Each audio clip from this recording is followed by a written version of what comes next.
Okay, before the turn starts, the Canadians are going to attempt to use their spy ability. And what they're going to try and do is turn Spain from a true neutral to a pro-allied. So if they roll 5 or 6 on this die, then they turn the country. And they didn't.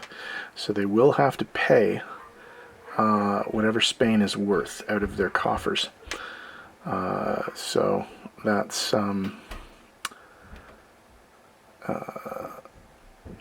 oh, sorry. Yeah, failure to turn the territory means the country must pay the IPC value to the bank. So Canada owes 2 IPCs to Spain. Okay, this is UK, Canada, and South Africa, turn 2.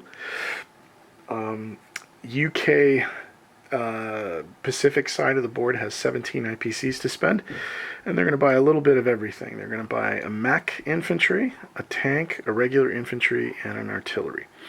The Brits on the Atlantic side of the board, the Europe side of the board, have 20 IPCs to spend. They're going to spend 12 IPCs on 4 infantry and 8 IPCs on 2 artillery.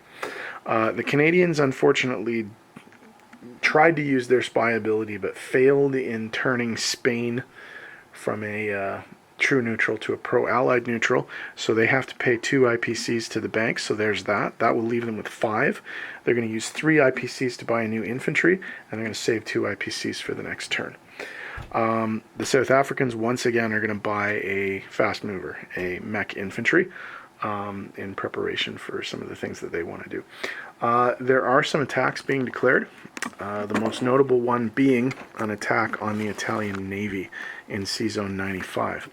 And what is coming into that attack are, first and foremost, from the UK, a bomber and a fighter. Both of them can make it. The bomber can land in Malta, and the fighter ostensibly can land on the aircraft carrier that is going to come into the attack as well. In addition, from Sea Zone 91, the British cruiser and the Canadian destroyer are going to be coming into that attack. And from Sea Zone 98, I think it is, the carrier with the fighter on it, 2 cruisers and a submarine. And then from Sea Zone 81, the South African destroyer. Italy, of course, will scramble to try and save some of that navy, but we'll see how that works. So that's one attack.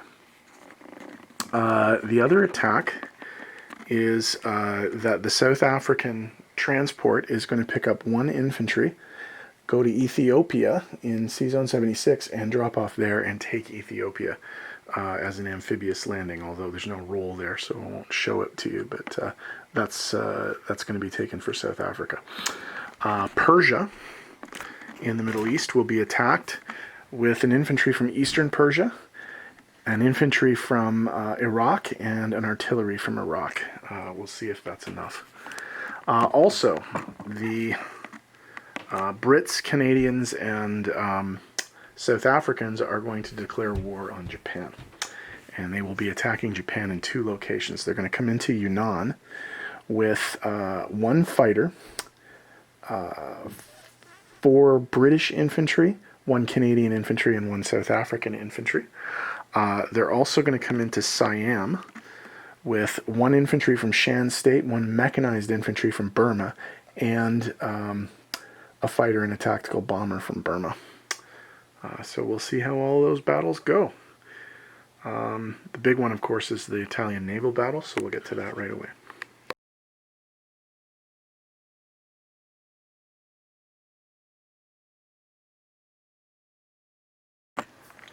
Okay, big naval battle. Sea Zone 95.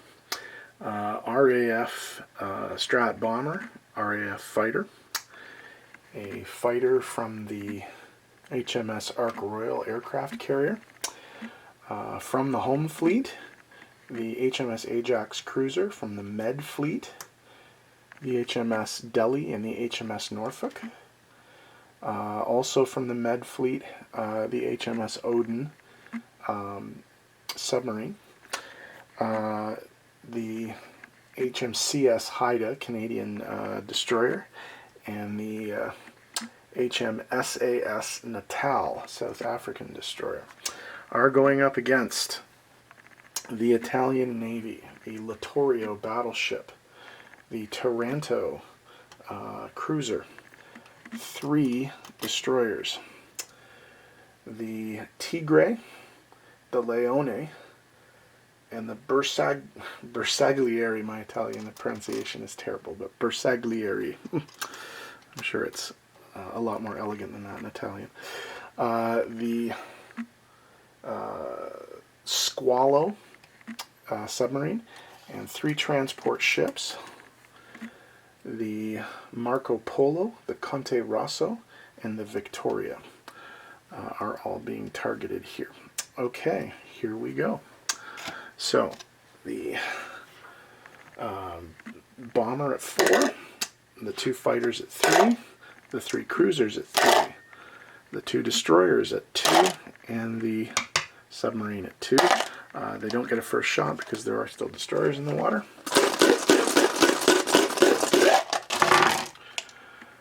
2, 4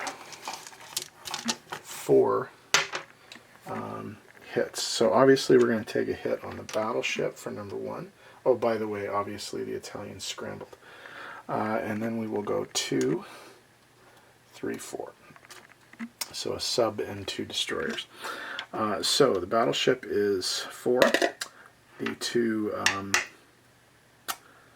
fighters are 4. The cruiser is 3. The 3 destroyers are 2. And the submarine is 1. 3 hits. So I think what we'll do is we will lose the 2 destroyers and the submarine, which I think is fair. Okay, so what's left? We lose 2 of these and 1 of these for that, and then we lose the 3 2s for that. So second round. 4 hits. 1, 2, 3, 4. Okay, so we're going to lose the destroyer for sure, 1, the cruiser, 2, and I guess the 2 planes, 3, 4. So we will keep the damaged battleship. So they get to roll 1 destroyer, 1 cruiser, 2 planes, and a battleship.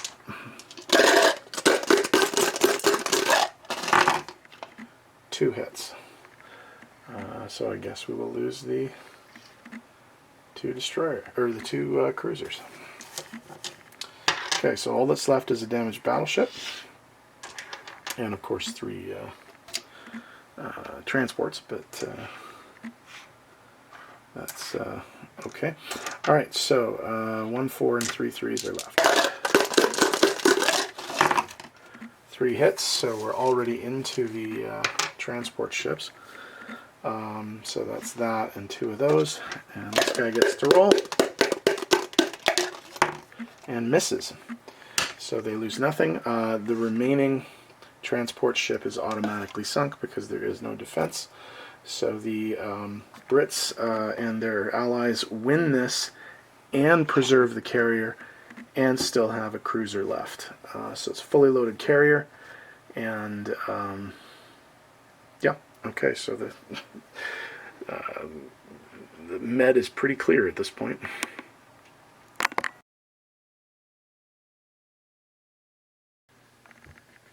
Okay, for the attack on Persia, the UK is coming in with 2 infantry and an artillery, so 1 of the infantry will be supported, so that's 2 2s and a 1.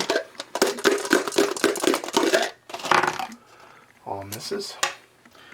Persians defend with 2 2s. Both misses.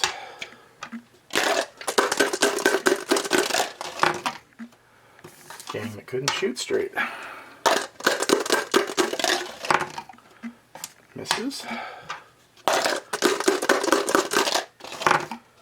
2 hits, so that's the battle. And they take 1 casualty. So England, the UK takes Persia, but loses in infantry doing so.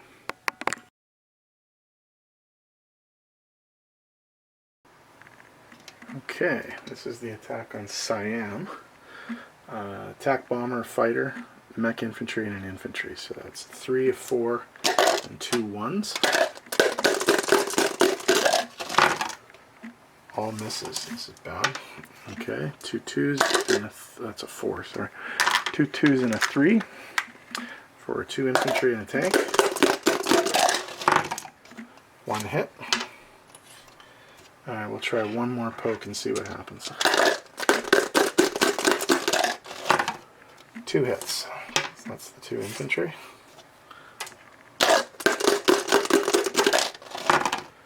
1 hit. So we will retreat the planes, so the tank is going to survive, and the Brits do not take the territory, but they do get rid of 2 infantry. So.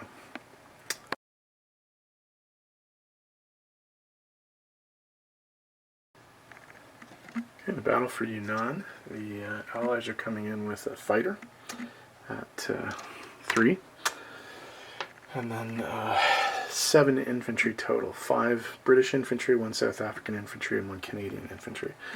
So we have 7 1s and a 3.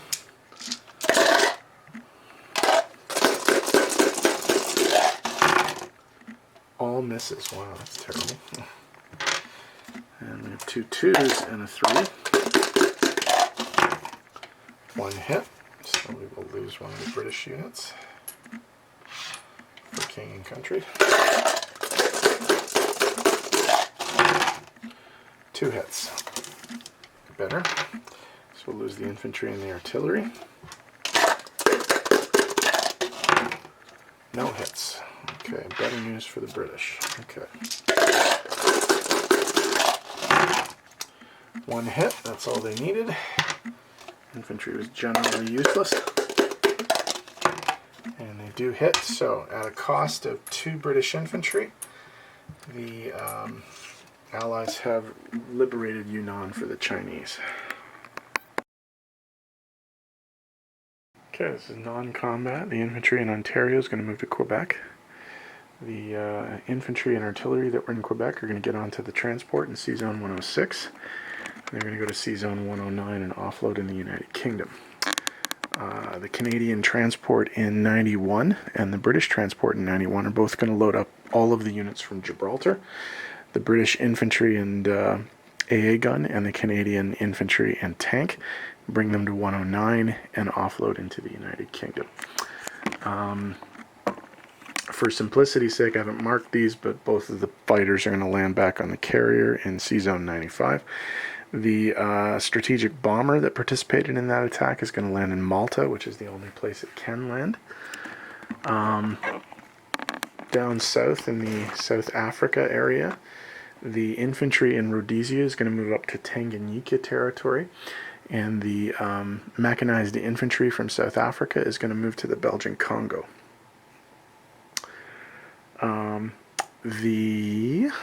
What else are we doing? Oh yeah, the ships. The destroyer in 76 is going to move up to C-Zone 98.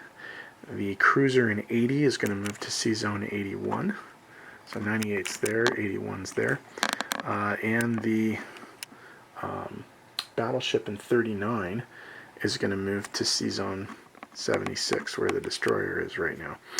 The forces in Iraq, 2 infantry, 1 artillery, 1 mech, are going to load up onto those transports, and those transports are going to go from C-Zone 80 to C-Zone 81 and offload in Egypt. In the Pacific Theater, 2 artillery and an infantry from India are going to move forward into Burma. And 1 anti-aircraft artillery from Burma is going to move back into India. The fighter planes that participated in the Siam attack are going to land in Burma, and the fighter plane and attack bomber that participated in the Siam attack are going to land in Burma, and the fighter in Yunnan is going to land back in India. And I I've covered all of the movement. So we'll turn this off, tidy up, and come back in a sec. I marked it, but I think I missed showing it. The Canadian naval contingent in Sea Zone 64 is going to go through the Panama Canal with the permission of the Americans and go 1-2 into Sea Zone 88 and offload in British Guiana. Sorry.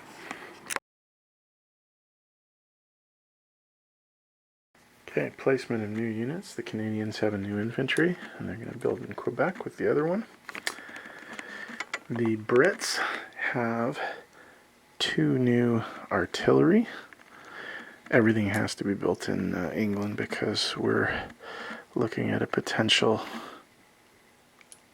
Sealion next turn for Germany. So all of the new troops are going to be built in England there. The South African mech will be built in the only place that it can be built, which is South Africa. And then in India, we have a new infantry.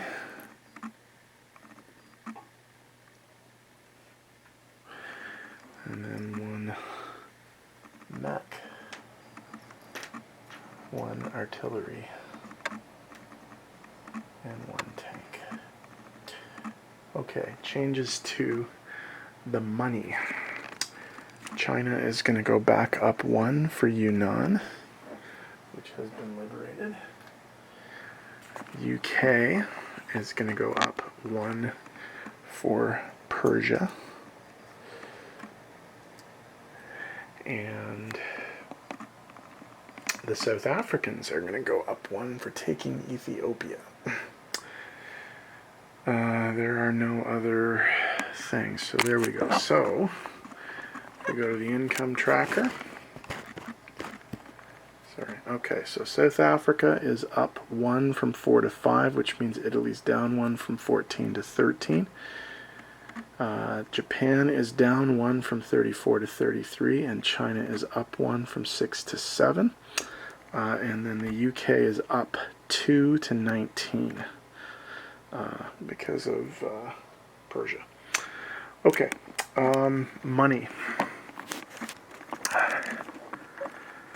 So see if we can fit all this in. Yeah, I think so. So the UK Pacific is going to get 17 IPCs. It's still got all its original money, and it didn't gain anything new. The country it took was on behalf of another country, so 17 IPCs in the coffer. South Africa actually goes up 1 from 4 to 5. 5 IPCs to spend next turn.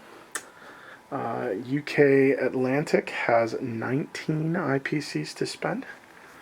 So that's going to go in that bank account. And then the Canadians have 7, and they saved 2 this turn, so they're going to have 9 IPCs to spend next turn. Okay, disposition of forces. Canadians, 2 infantry in Quebec, 1 infantry in British Guiana, 1 transport and 1 destroyer in Sea Zone 88. In Sea Zone 109, 2 transports, and in UK, 2 infantry, 1 tank, 1 artillery. Other Canadian units on the board, let's see. We have 1 Canadian infantry in Yunnan and 1 Canadian infantry in Kwangtung. So those are all the Canadians. South Africans around the board. There is a South African in Yunnan. There is a South African artillery unit in Egypt. There is a South African transport in Sea Zone 76. There is a South African infantry in Ethiopia. In the Belgian Congo, there's 1 infantry and 2 mechanized infantry. In Tanganyika territory, there's an infantry. And all the way down in the Union of South Africa, there is a mechanized infantry. UK troops around the board. Sea Zone 109. 9, 1 transport, UK proper, 1 fighter, 3 anti-aircraft artillery, 3 regular artillery, and then however many there are here, let's count. 3, 6, 9 infantry. I don't know if that's going to be enough. I think that Germany might be able to take the UK next turn. We'll see what happens. In addition, of course, there's a French infantry and a French fighter, and as the Canadian units that I already mentioned. Okay, down in the Med, in Sea Zone 95, fully loaded carrier with 2 fighters and a cruiser. In Malta, strap bomber, infantry and artillery, or anti-aircraft artillery. Egypt, 5 infantry, 2 mechanized infantry, 2 artillery, and 1 pillbox. In addition, we mentioned the South African artillery, and then of course there are Aussie units there as well. There's an infantry and a mech infantry. In Sea Zone 81, we have a cruiser, a destroyer, and 2 transports, along with a French destroyer. In Sea Zone 76, we have a battleship. In Persia, we have an infantry and an artillery.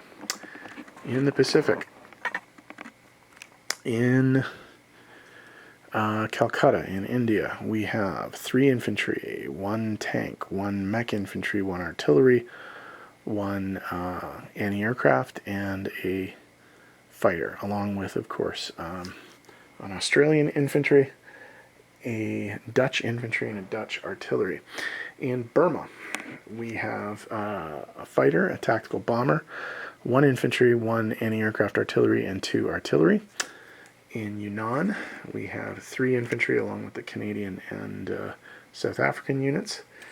In Malaya, we have 2 infantry.